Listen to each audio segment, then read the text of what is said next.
matanda na siya, kaya dapat i-respeto, pagkatapos meron siyang authority sapagkat elder siya. May ibig sabihin akong bagatan at totoo nga na talagang meron siyang authority kasi parang leader siya, he is a leader of a church. At totoo naman. Kaya nga, pag maalala natin yung sabi niya sa 3rd John,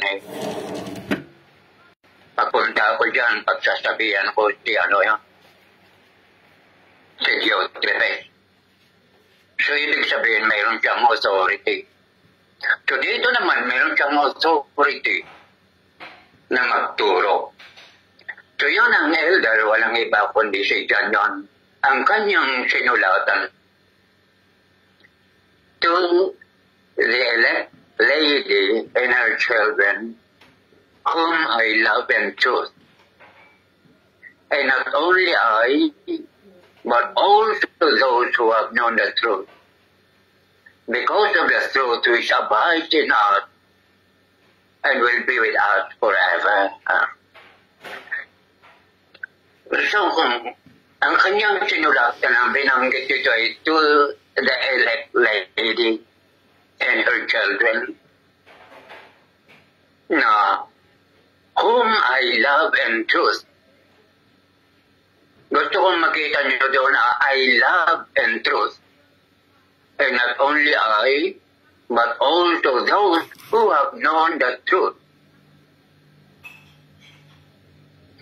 May mga kumbaga ito na controversial itong kwan na ito. Yung sinasabing elect lady, mayroong nagsasabi na yung itong elect lady ay isang babae yan sa pamilya at ang kanyang mga anak. Pero meron din mga kumbaga mga Bible scholars na nagsasabi na itong elect lady, kumbaga ito na ginamit lang ni John yan, pero ang kanyang tinutukoy ay isang church yan.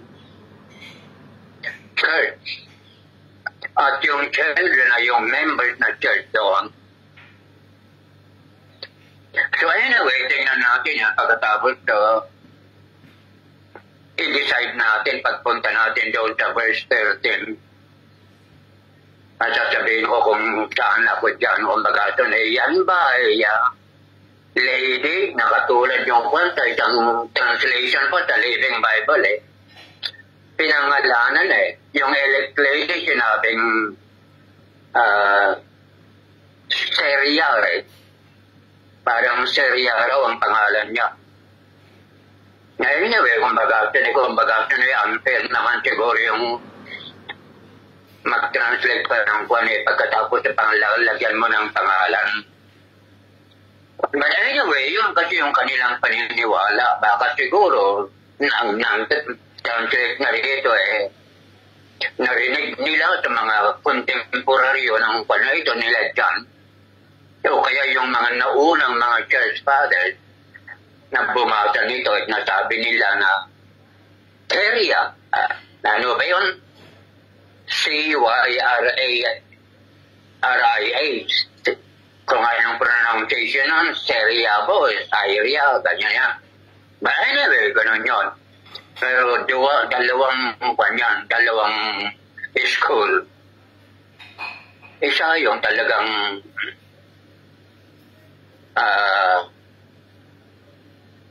nanay na meron siyang mga anak.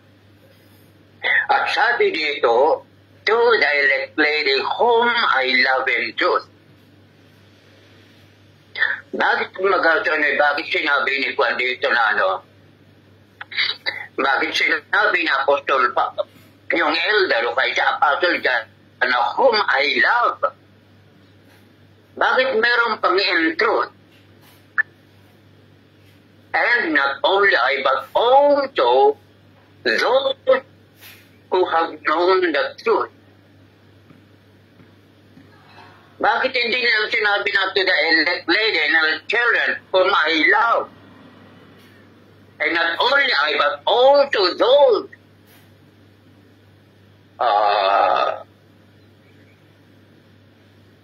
Yung wala ng truth, di ba? Pero yung truth kasi mahalaga rito eh. Kasi ito, kumbaga, lahat yung sinulat ni John, 1 John, 2 John, 3 John, talagang truth ang kwan dyan eh. Ano ba yung truth? Kasi ang truth ay kumbaga, ang ating Panginoong Kristo, di ba? Ang doktrina ng ating Panginoong Kristo, ang salita ng Diyos o kaya the Bible, that is the truth. Ang banal na Espiritu, truth rin yan, di ba? So, ibig sabihin yan, anything, lahat ng salita ng Panginoon, o kaya lahat ng kumbaga sa ano yung, parang kumbaga sa nang sabi rito eh, to the elect lady in her children, whom I love, according to the truth. And not only I, but also those who have known the truth. Kaya yung bigong sabihin na kumbaga siyang truth ay parang reality yan eh. The basic meaning is reality. Yung katotohanan. It is not lie. It is not false. But truth. To Jesus Christ, truth talaga yan, totoo yan. Kasi kung baga marami kasing mga yung tinatawag na mga Lord o kaya ano pa man dyan. Those are all lies. Ay hindi ano yun. Nagsasabing mga like Kristo, hindi yung truth, hindi katotohanan. So according to the truth, nakabase according to the truth. Because of the truth which abides in us and will be with us forever. So, balik tayo sa John. Yan, sabi niya rito eh. Truth which abides in us and will be with us forever. Pag bumalik tayo sa John na siya rin ang sumulat si John. Kasi sabi, abide in us and will be with us forever. Merong sinabi si Apostle John sa kanyang gospel sa Book of John sa chapter 14 yun. Sa chapter 14, verses 15 at saka 16. Sabi niya, if you love me, you will obey what I command, and I will ask the Father, and He will give you another comforter, another counselor, to be with you forever, the Spirit of truth. Pagkatapos, the word cannot accept because they do not know, they do not see the Spirit, sabi ganun yan.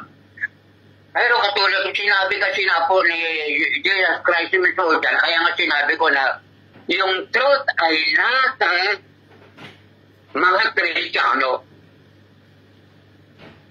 Yung katotohanan, yung realidad, yung salita ng Panginoon, yung banal na Espiritu na truth. Ay sabi niya, I will ask the Father na kung baga, sunod para bigyan niya kayo ng isa pa na pag-design banana katulad po. Yung sinabing isa pa, hindi of another kind. Pero katulad din ng ating Panginoong Hesus Kristo. And anong sabi yun? He will abide in you and will remain and will be with you forever. Yun ang kanyang panalangin. Kaya kung baga si John ang nagsabi niyan na narinig niya sa ating Panginoong Kristo at siya rin ang sinabi niya rito. Okay? So yung truth ang sinasabi ko, mamaya-mano natin. Pagkatapos sa verse 3, parang ano niya yun, parang greetings niya, nakatulad ng mga naunang mga sulat, kanyang sila. great mother of the Father, and truth and love. Truth and love na naman. Sa katutunan, parang parehas rin yan sa verse 1. Verse 1, ay verse, dito sa nauna na talatang 1 and 2. So yan, kahit ano lang yan, parang kung baga, that is a common, lalo na sa mga Kristiyano, palaging ganyan ang kanilang mga greeting, mga pagbati, parang ganyan. Pero dito, mapansin natin na si Apostle Pablo, Apostle John, yung ano pa rin ng truth and love. At bagamat ito, kung baga sunay ko mula ko nito, pero parang ito nuturo na ito. Yung katotohanan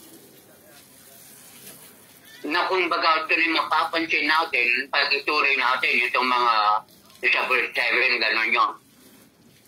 Nasabi niya doon, grace and peace will be with you from God, the Father, and from the Lord Jesus Christ, the Son of the Father, and truth and love. So, pansinin niyo yan, kasi sa magkatanoy, itong mga fools o kay mga deceivers na ito, parang binanggit niyo po ito yung preparation sa kumbaga ito susunod na kanyang sasabihin. So dito na niya umpisahan yung bati ng kanyang sulat. Sabi niya, I rejoice greatly that I have found some of your children working in truth as we receive commandment from the Father.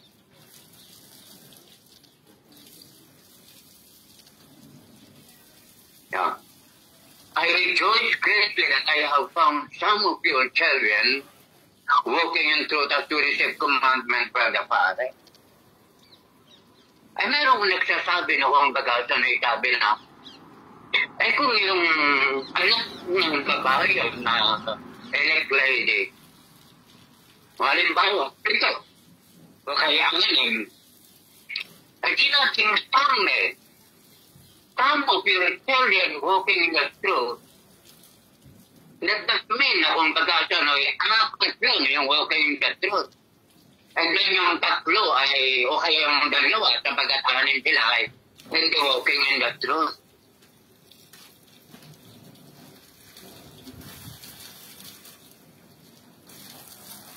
Ay ito kung pag-asa na iba, parang pang interpretasyon dyan, katulad din ng mga nabasa natin na interpretasyon ng ibang mga Bible students. Eh, hindi yan kung pag-asa na, hindi yan ang ibig sabihin ni Apostol John dito. Eh, parang kung pag-asa na, I greatly rejoice. Dahil kahit merong apat na walking the truth sa'yo at yung iba ay hindi. Ay kung ako yun, hindi siya ako, hindi ako kuha na, I will not greatly rejoice kung merong hindi lumalakad. Diba? Bakit mo sabihin na yung greatly rejoice? Meron palang some lang pala.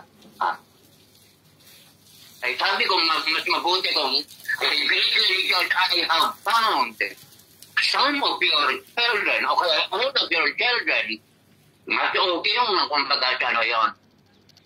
Pero dahil greatly rejoice, ang sinabi niya rito, alam mo, may explanation na kung pag-asa na tuturan ko naman sa aking pagbabasa ng mga ibang mga Bible students.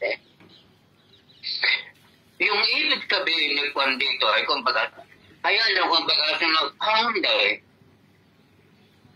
ang ibig sabihin ng found, parang personal Ang have found personal, di ba?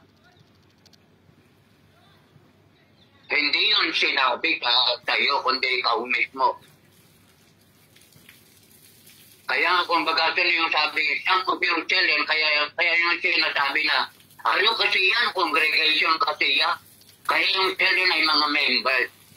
At ang ibig sabihin ni Apostol John dito, na kumbaga yung sambayan ay yung mga nakilala lang niya. Kasi marami sila eh. Pero kumbaga nung he is just saying that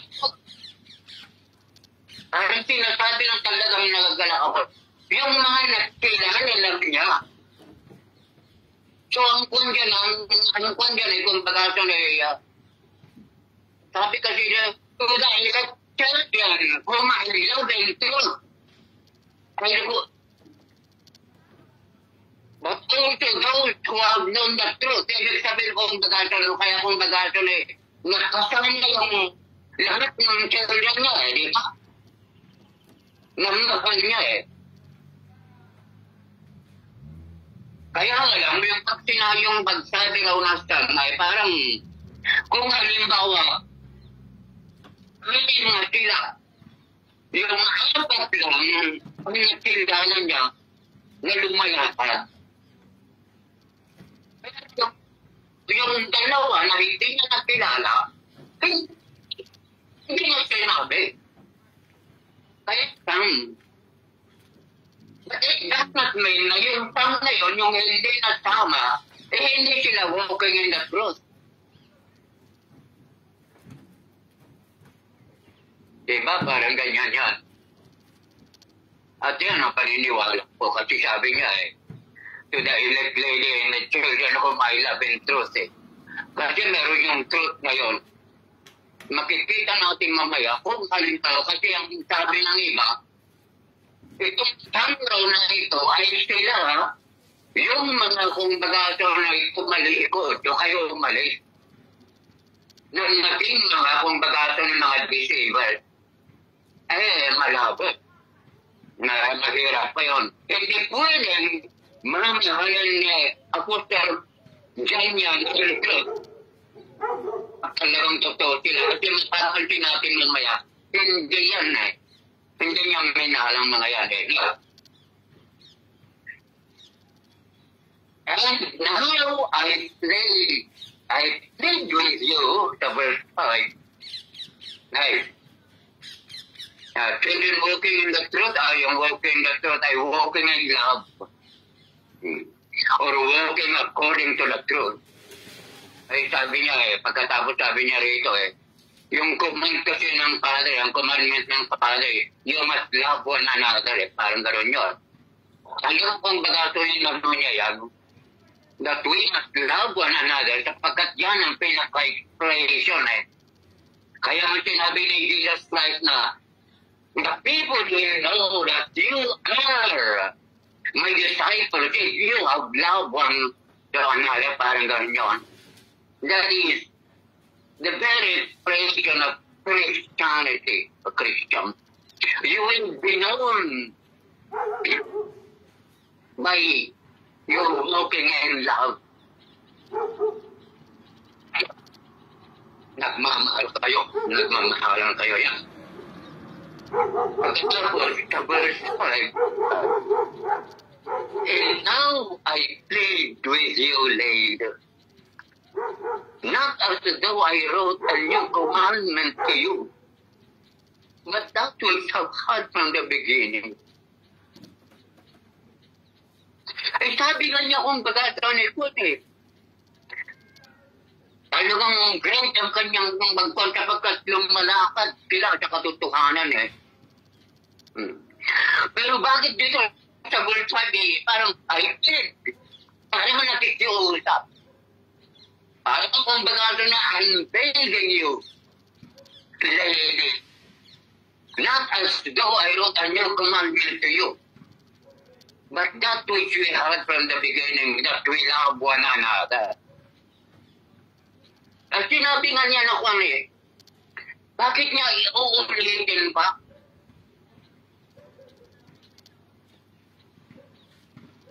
Bakit niya uulitin pa noong bagado na din?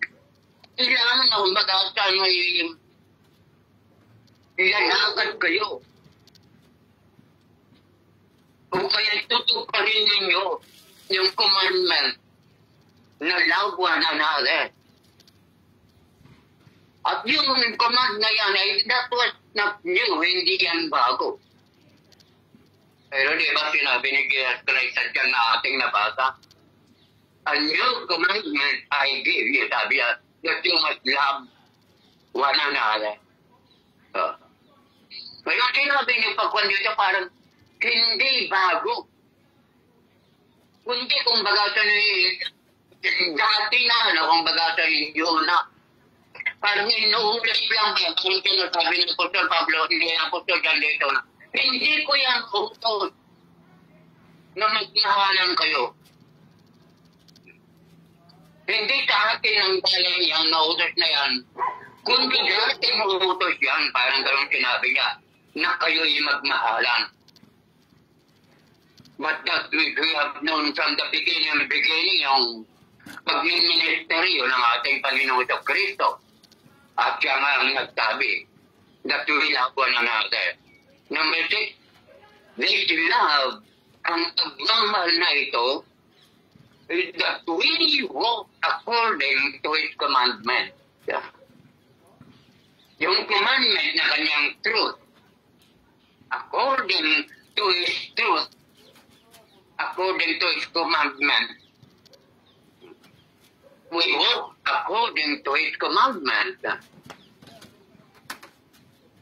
This is the commandment. At ito yung commandment, sabi niya, that as you have heard from the beginning, you should walk in it.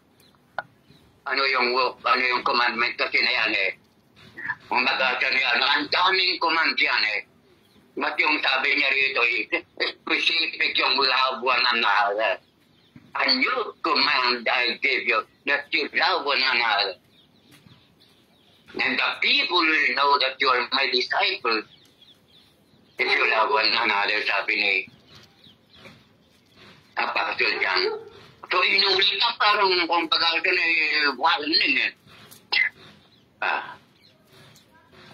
So yun, pagpunta natin ito sa verse 7 na, kung bakit akong pag-alto na ipa-remind na pa rin, I am glad that some of you, call back to yung piano yun, that walking in the truth, walking according to God's command, that they are loving, they are living in love, parang gaya niya.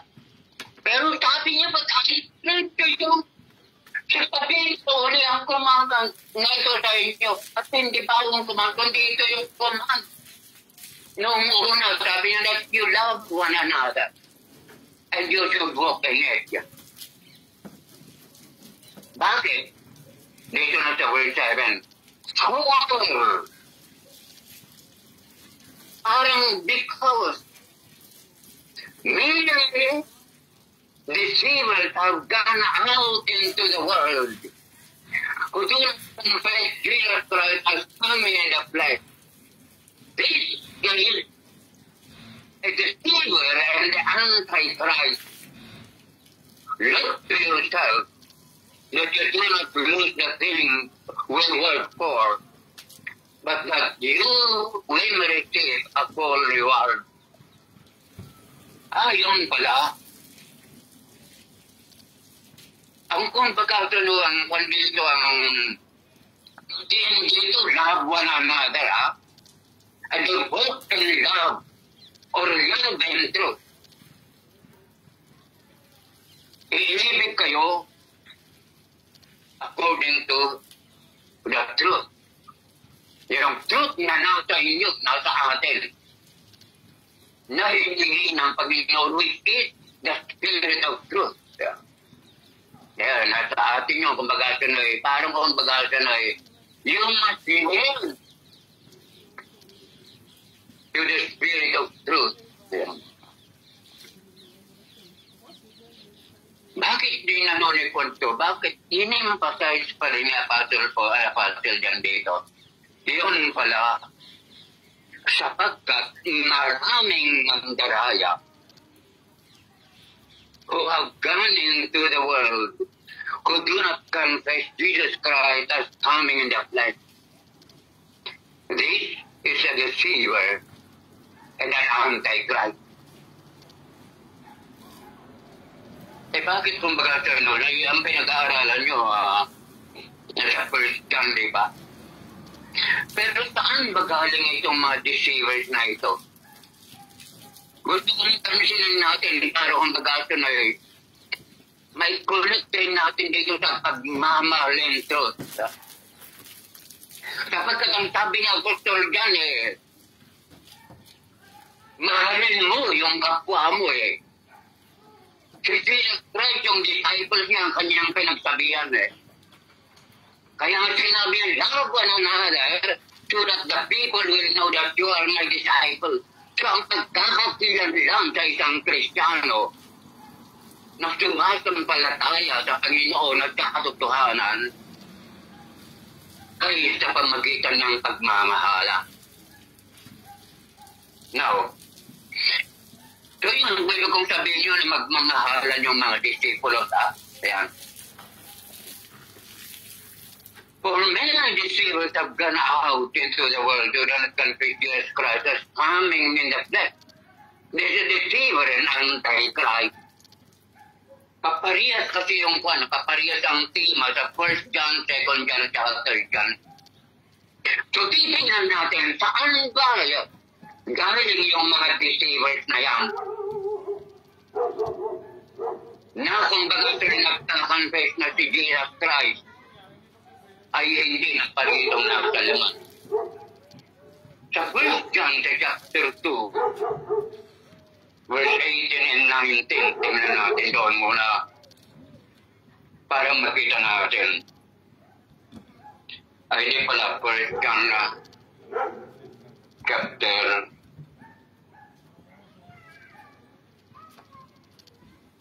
2. 1 John chapter 2. Verse 18 and 19, sabi, Dear children, this is the last hour, and as you have heard that the Antichrist is coming, even now. Diba yung Antichrist ano? So paano kung bagaso na katulad ng Antichrist ito? Antichrist yung kontra kay Kristo. Sabi niya dito na, you have heard that the Antichrist is coming even now. Doon sa kanilang kapanahunan sa first century church. At sabi niya dito, ano yung even now, the Antichrist have come. This is how we know it is the last hour. So they went out from us, but they did not really belong to us. For if they had belonged to us, they would have remained with us. But their going stood when nagpakita that none of them belongs to us. O ito, so yung mga deceivers na kumbaga na Antichrist and deceiver na pinabanggit ko dito ay nagmula sa kanila. At ang sabi rito kumbaga mula sa kanila ay pagkakala natin na split pala sila pagkatapos sila na wala. No. Kasi ang sabi rin nga kasi dyan dito, sila kumbaga kasama natin sila dati. Pero still, ayaw mali. Upang tulad na sila ang belong to us. O they are not of us. Okay, sa verse 4, chapter 4, basahin pa natin para kung bagasin matungkot natin na kung bagasin ang mga deceiver na sinabi ni Apostle John dito na minute ay galing mismo sa church. Kaya nga lang umalis sila. Pero ang sabi, sinartify ni John, na hindi sila natin kasama. O ibig sabihin, they were not disciples of Jesus Christ. Or they were not saved. Kasi kung saved sana sila, hindi sana sila umalis. Pero sila umalis upang mapatunayan na hindi sila atin o kaya hindi sila kasama natin. Kaya kumbaga ilan din ang nagpo-prove na walang talagang kwan walang naliligtas na nawawala ang kanilang kaligtasan. Kasi ito principle na ito Kung merong nagsasabing Kristiyano sila na kung tumatama sa akin, na ginag-away sa akin, member natin siya pagkatapos ng bagasan na wala ang palit sa mundo. Tumalis. Ang sabi niya, kayo upang mapatunayan na hindi sila talaga born again na kasama natin. Sapagkat kung born again sila, na natili sana sila. Okay, basahin natin ulit sa chapter 4 ng 1 John para ma-certify natin na dear friends, do not believe every spirit, but test the spirit to see whether they are from God, because many false prophets have gone out into the world. This is how you can recognize the Spirit of God. Every spirit that acknowledges that Jesus Christ has come in the flesh is of God. But every spirit that does not acknowledge Jesus is not from God. This is the spirit of the Antichrist. Okay, so parang application ito yung sulat na dito sa John sa 1 John Baka sa katuloy niya kung baka application itong mga panay ko.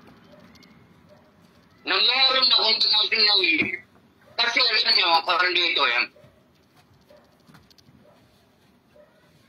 sa 1st century Christian, lalo na yung ito mga lumakas na ito, natin Gnostic sila Gnostic Yung isang kumbaga siya na ipagtatwa, kahit matanggi talaga, na kumbaga siya na ipagtatwa, talaga sabi niya rito, na itinanggi nila talaga si Iso Kristo. Na hindi siya nagparitong sa laman. Kaya sinabi ko kanina yung grace niya doon na grace and peace be with you from God the Father and from the Lord Jesus Christ. Yung biyaya sa Amerika at saka ay galing kay Kristo kanyang anak na anak ng ating kay anak na ama sa katotohanan sa pagmamahal. Ay dito pa rin pinagulaan yung paniniwala nila kung baga pag si Iso Kristo ay dinasa naman na kung baga ipinatwa mali yung kanilang Christology. Pinag-translation kung baga yung salvation sa kanilang laganto.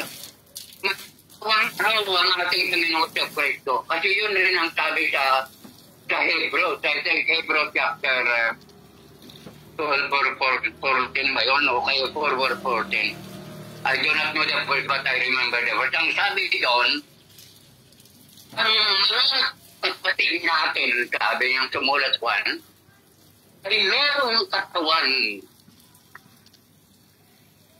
Okay, merong flesh at merong blood.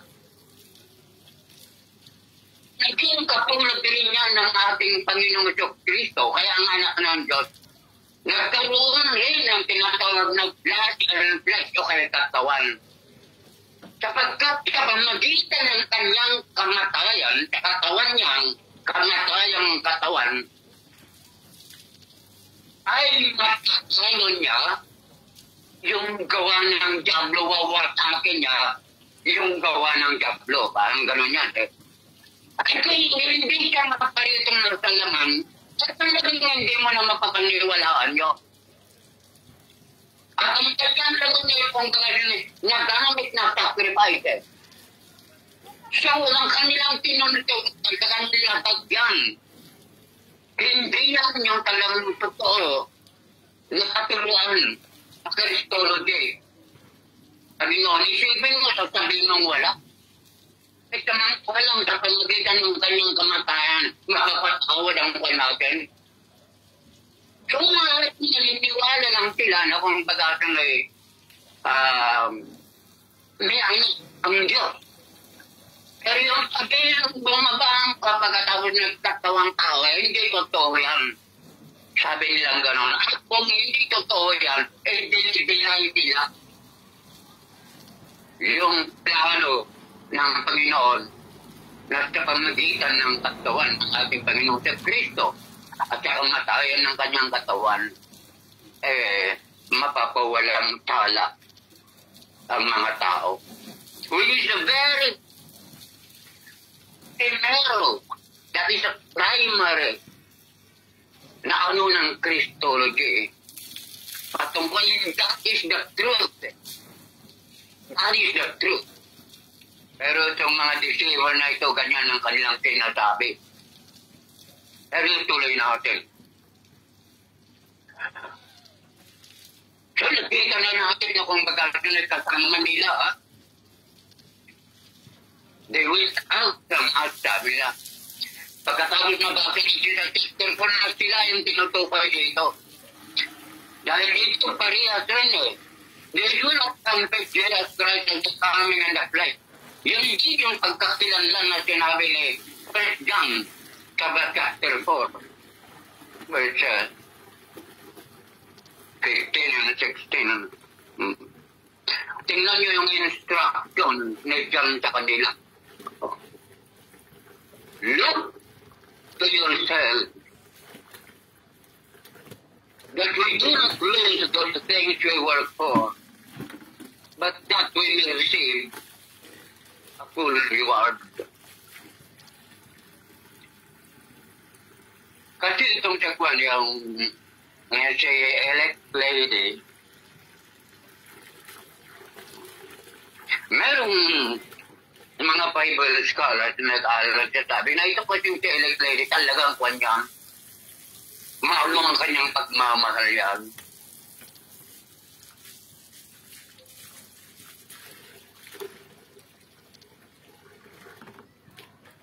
Kung baga tunay kahit ano, pagmamahal na, kasi yun ang kwan yun. Lahat po ng mga lahat yun na ibabang sabing gano'n, di ba? So yung sinasabi ng mapagmahal yan, at noong una talaga, katulad dito sa third John mayroong mga travelers yung mga tinatawag na itinerant preachers na kung baga katulad sinabi ko na from a certain church, pagkatapos they will be appointed, patungan sila, pagkatapos magiging missionary sila sa kwan. Kaya yan, kung baga walang support ang ngayon, at pumahin ka yun, sa support ng mga kapwa, mga Kristiyano, para kung baga pinag-expectibilidad ng mga Kristiyano rin, na kung umabot ang gabi, kukunin sila pagkatapos patulogin, bigyan ng kwan, ganyan, mga pangangailangan, etc. Pagkatapos tatawid ulit sila sa kwan. Itong si kwan si lady, ang sabi lang ng iba, I do not know. Pero hindi naman kasi nabanggit dito, kaya lang kung baga parang nakukuha dito sa kwan kung bakit siya ang sinula at ni kwan ni John maraming ganyan siguro.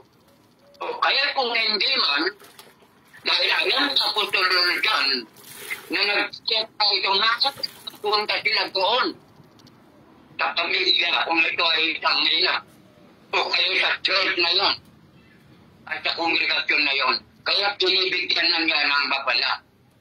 Sabi niya, sabi dito, look to yourself, tingnan ninyo sa iyong mga sarili that we do not lose the things we work for. Siya dyan kasi, kung baga ito na maaaring sila ang naunang nag-evangelize dito sa mga kwan na ito eh. Or maybe sila ang nagtayo sa mga church na ito eh. O kaya kung pamilya yan sa kainan na ito eh. Sila ang unang nagturo sa kanila. At sabi niya, kung sila yung magdadaya ng mga antikristong ito, napasag siguro kung they can recognize some of them. Sa bagay, kung bagay eh, kung saan nagmula yan. Pero ang sabi ni John eh, they went out from us eh, kasama nila.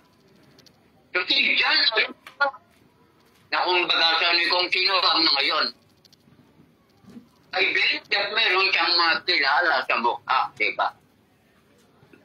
So dito parang kung bagay kapag ganun dito yung mga pakain na ito, yung kung na ito, church na ito, kung church ito. Rin kung bagay yung mapunta yung dating kasama nila na naging deceiver, naging gnostic.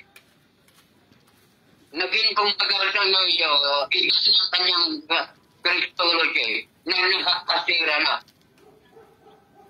Kaya sabi niya, itagal kami. Hindi lang kami kundi pati kayo, sabi niya. Titingnan ninyo para hindi yan mawala.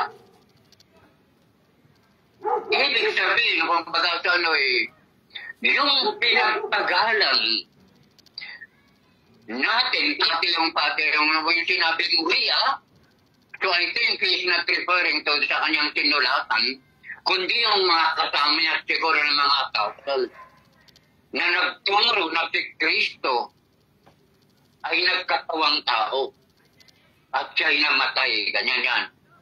At napako sa krus. Eh, sabi niya, tingnan niyo saan yung mga kwan dyan, na kami nagpagal sa amin.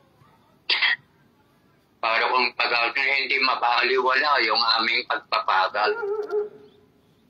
Kundi kung pagal na yung ating gantimpala ay makakamit namin sa kabuuan.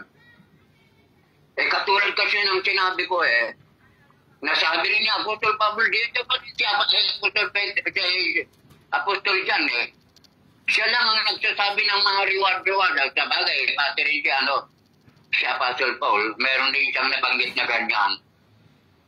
Na kaya totoo na kung baga niya merong reward at sabi niya sayang yung reward namin kung baga hindi namin maano yan sa bagay. Siyempre, ang gawa kasi na marirewardan yung successful, di ba? Kaya yung gawa mo is was not successful, anong reward ang magagamit mo doon? Yun ang ibig sabihin dito, tingnan ninyo na hindi kayong madaya. O kayong madaya yung kwan para hindi pasayang yung ano namin. Pero sa bagay, kaya hindi naman gaya ito na kung baga sana mawala yung mga kaligtasan nyo. Hindi. Ang sinasabi niya rito, yung kanilang worth, yung kanilang pagpapagal. Kasi ang sabi nga ng ating Panginoong Jesucristo, wala. Walang pwedeng makahatak sa ating mga ship. So, kaya ito mga sumampalataya sa akin. Sapagkat ang ating kamay at pati ang kamay ng Ama inaganda kung dahil God program, dahil God omnipotent, at tinistinan ko ni Jesus Christ yan, na kung bakit parang naultimo na magiging gato, nangyayari kang ng ating Panginoon, kaya wala. Yun yung pinag-orga ay tulot Kasi kung sasabihin mo na kung bakit magpagwag yan itong mga kultol, kung yan siyempre mawawala. Kung yung sabi ng Panginoon, yan, saka ano mo. Diyan, ano pa? Sabay kong magagaling parang kwan yan hyperbole yan. Yung pagsasabi na ang kwan pero kwan. Pero ang meaning talaga nun, wala sa karangan. Kapag tanong, bakit ang tayo? Ay yung kamay ng Panginoon ni Jesucristo. Kaya nga yung kamay ng kamay. How can you lose your salvation? You can take you out from the hands of one. How can take on temptation? Wala na. Walang ibang paraan. So yung sinasabi nito na you will lose ay yung kanilang mga reward at yung kanilang mga pagpapagal. So ganun yun.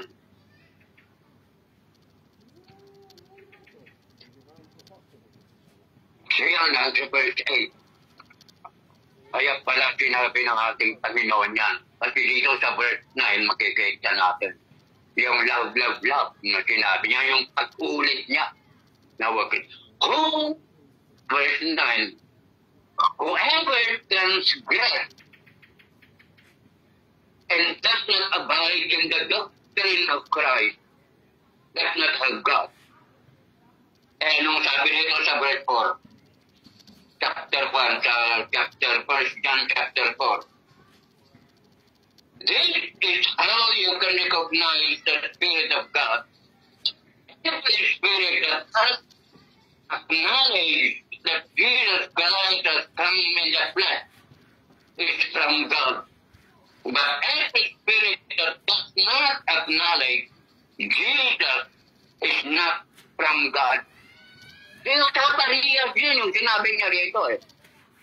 Whosoever transgresses and does not abide in the doctrine of Christ does not have God. Wala siyang Diyos. Eh kaya kumbaga ganun sila eh. Kasama nila noon. Eh wala pala silang Diyos. Eh mali sila. Ang kumbaga sa they have God. Meron silang Diyos pero hindi na yung Diyos. Na totoo. God in truth. Kasi nung sabi niya, ito ang bilin ni John sa kanila, sinabi niya yun. Yung mga pupunta dyan, so kaya pumunta dyan, nagtuturo na si Kristo ay hindi nakarito sa laman. Wala silang Diyos. Si Kristo sila. Deceiver sila. Deceiver yung deceiver pa yun eh. Diba? Deceiver at anti-Christ kontra kay Kristo. Yung sabi ni Paul dito sa verse 10, if anyone comes to you and does not bring this doctrine, do not receive him into your house, nor grace him, for he who grace himself in his evil deed. Ayan. Pasangan nila yan na dati.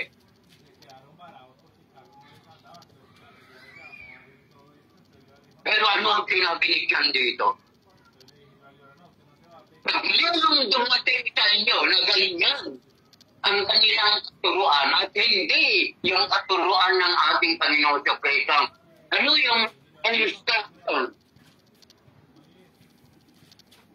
Do not receive him into your house. Dalawa kasi ang layunin dito yung mga taong ito eh. Nagtuturo sila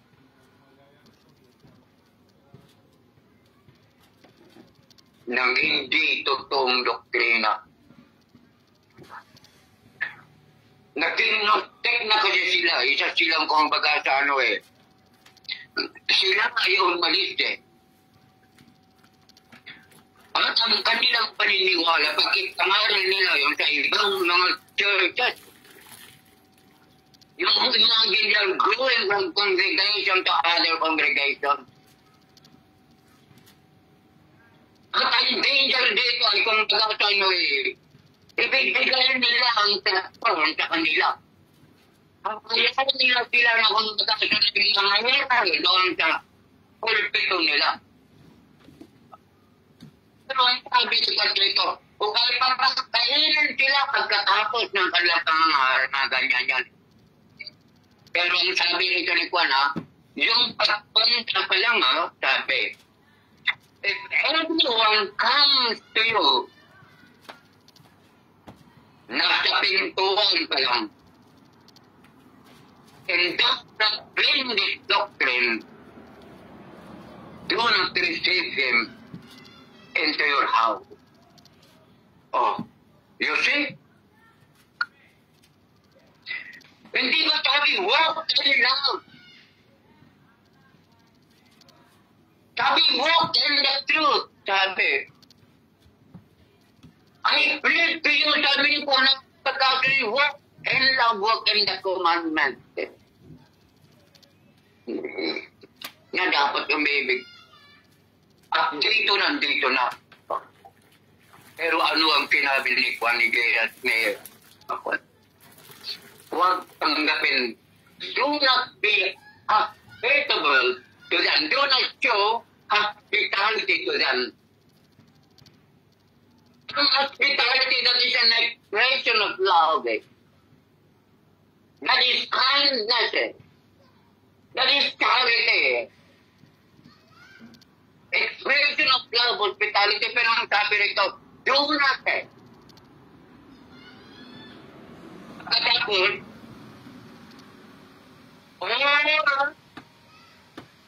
nor greet him. Greet him.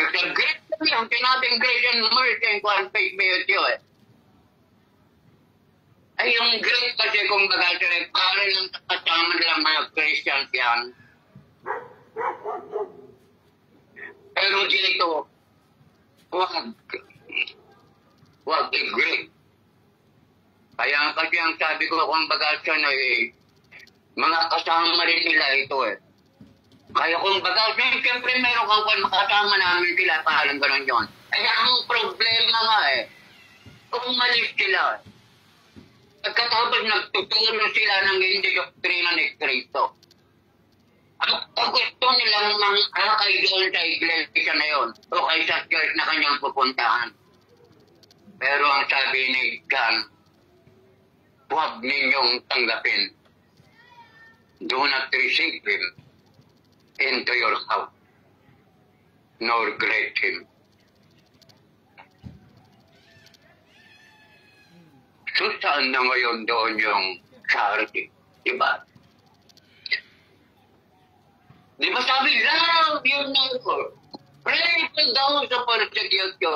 At kung ano-ano pa man yung pagkakasya, love nga. Parang love talagang dapat ibigay sa kahit sinners nga. Jesus Christ loved the sinners. And we should do that also love. Pero dito makikita natin, kaya ngayong sabi ko kanina, na kung I love and truth, kung I love according to the truth, according to Jesus Christ, according to the Holy Spirit, according to the Word. Kasi yung truth is importante yun Kaya dito ang nakuha na natin dito, leksyon na nakuha na natin dito. Ang charity, o kaya yung pagmamahal, dapat magmahal ka ayon sa katotohanan. Kung ikaw halimbawa, merong murderer na pumatay, nakita mong pumatay, sinner siya. Murderer lang yun hindi yun po, sabagay, murderer rin itong mga politicians na ito Pinapatay nila yung spiritual na pamumuhay ng tao At siya ay pumasok sa iyong bahay.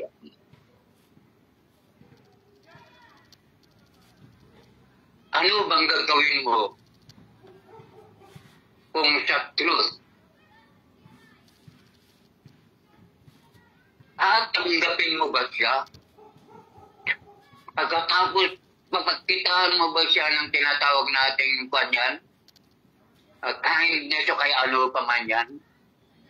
Ang tendency na gagawin mo paalisin mo siya Lahat ng fault na pwede mong gawin maliban lang na kung bagata na ikuan sila. Mayroon silang mga baril. Pero kung na dapat mong gawin yan, talagang palayasin mo bakit? Ito yung sabi rito sa kuha na, for he who grapes him shares in his evil deed. Yeah. Anong lang yun? Ang murder lang yun Hindi mo yung tatanggapin sa pagkasasabihin mo ba kung madamay ka parang gano'n yun. Kung truth so dito mapapansin natin na yung sinabing walk in love and truth. Love and truth. Di dapat ganun ang pagmamahal rin natin. Dito kung baga sa ano pa yan Madiin yan Alam mo, meron akong nabasa na si Serentos.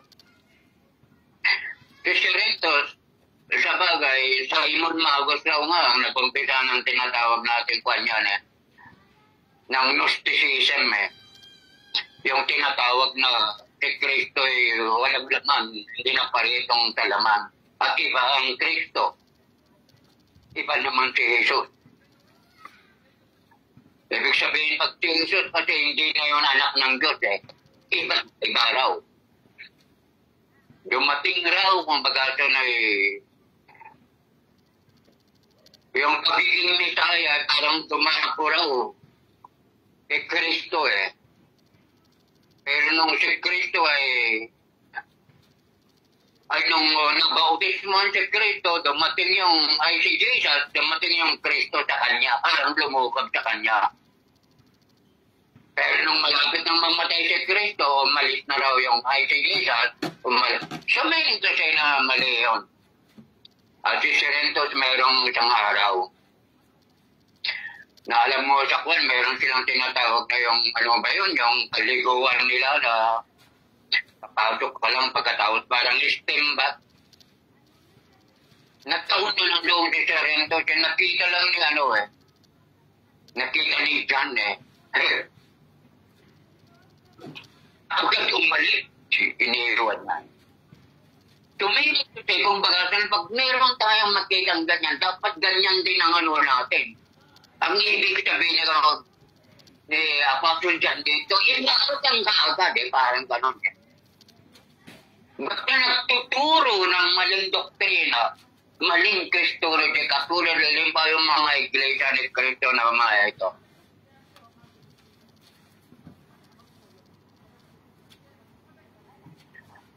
Kung baga ito na sinasabi nila na si Kristo ay tao lamang at siya ay nagmula. Hindi mula sa langit yung si Jesus. Nagkaroon ng si Jesus na ipanganak ni Maria siya. Walang Jesus doon na this was deny that Jesus, the Son of God, in Spirit. Anak lang daw yung Diyos siya.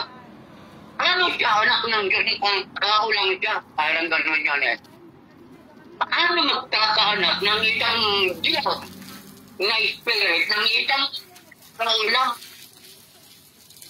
Tao lang kanilang pinakwan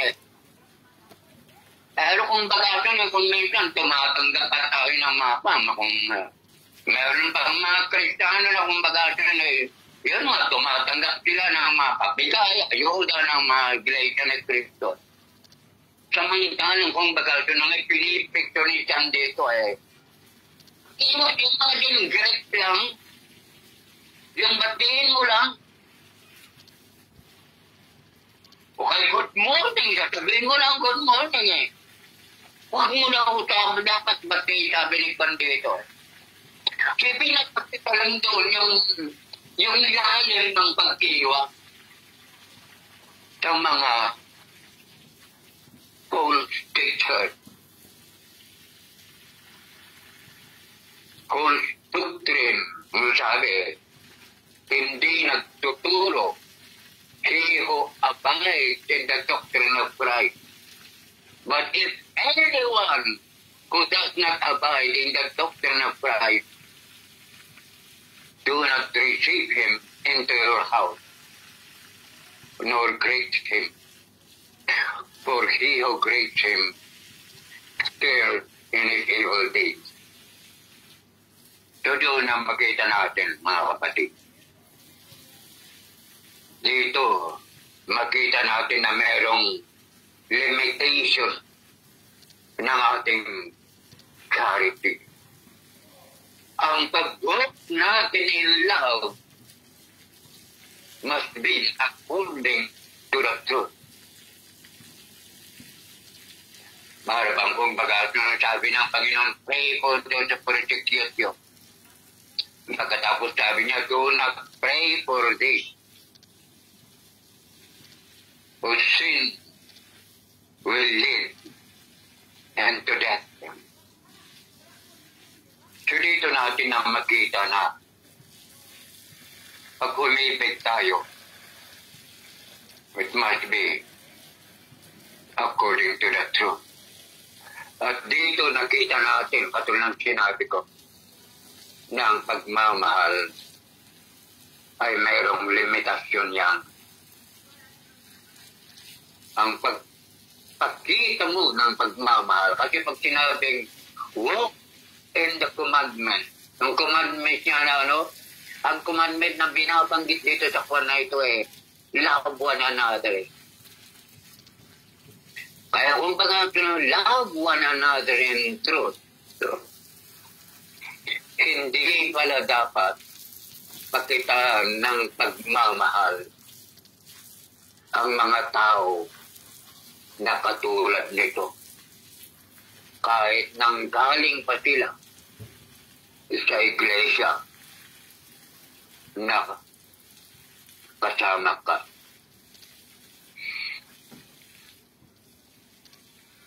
Sa verse 12, having many things to write to you, I did not wish to do so with paper and ink. Marami kasing dapat isulat kasi dito yung sulat niya ito parang lang paperos ito Mahirap daw yung paperos na magkasa parang hindi naman mga papel at saka ink ito. Ang mga tinta pa mahirap, hindi katulad natin ngayon, di ba? Meron pa tayong magkasa ng mga computer na etc. Pero doon sa kanila ganyan siguro ang ni Juan, marami siyang dapat sasabihin sa kanila. So I think that is the reason kung baka siya kayang sabi niya baka mahaba. Kasi sabi nga niya, having many things. Kaya itong sulat ng ito, hindi niya na itinama Kasi kung baga sunod is very urgent sa panahon na yon, na marami nang naglipat, na bulahang tagapagturo, nakaling mismo sa mga kasamahan nila. It is very urgent na baka kumbaga na doon sa kwan yung mga umaating doon. Alam nyo naman yung kwan, ang church Ang church meron pumapasok. Na kumbaga nakikinig ng salita ng Panginoon. Na pwedeng sabihin natin na isang buwan, 4 na beses na sila pumapasok sa iglesia. Pero hindi pa rin sila naligtas.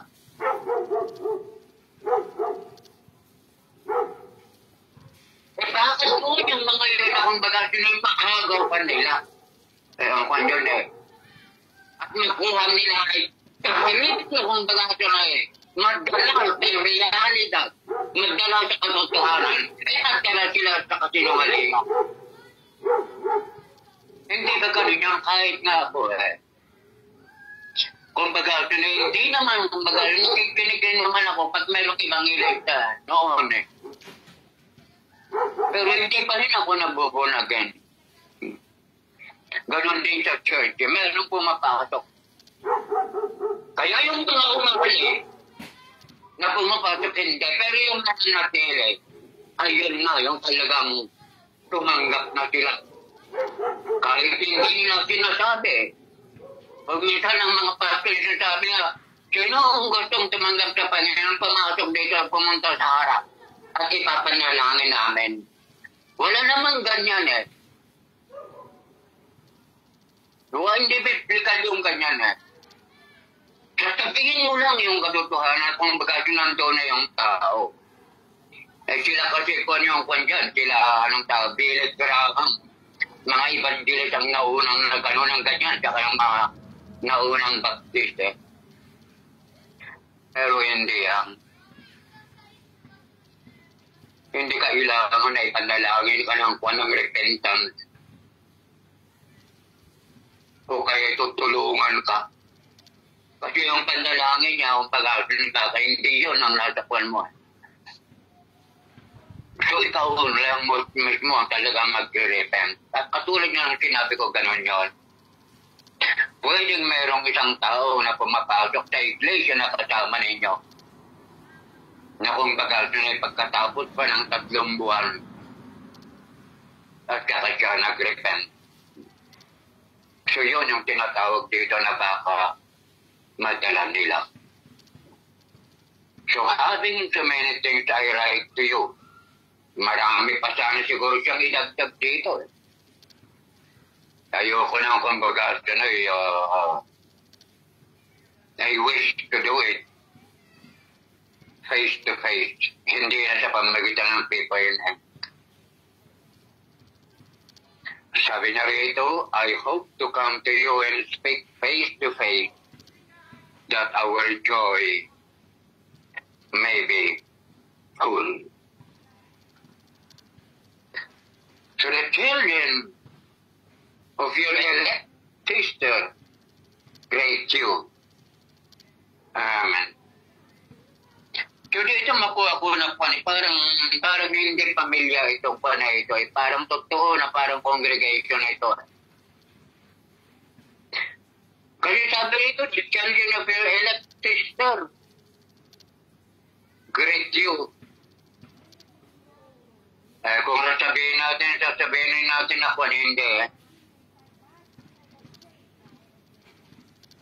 Congregation rin yan. So okay lang yan. Kung congregation man yan, o kaya sister niya yung nakuha na, kung halimbawa, Seria ang pangalan niya, sister naman niya nakuha, na meron rin pamilya. Okay lang kung saan yung kwan nyo dyan. Hindi naman tayo kwan dyan. Kung baga naniniwala naman tayo sa katotohanan. Ganyan lang natin. So I think kung ito lang yung didibatihan natin wala yan.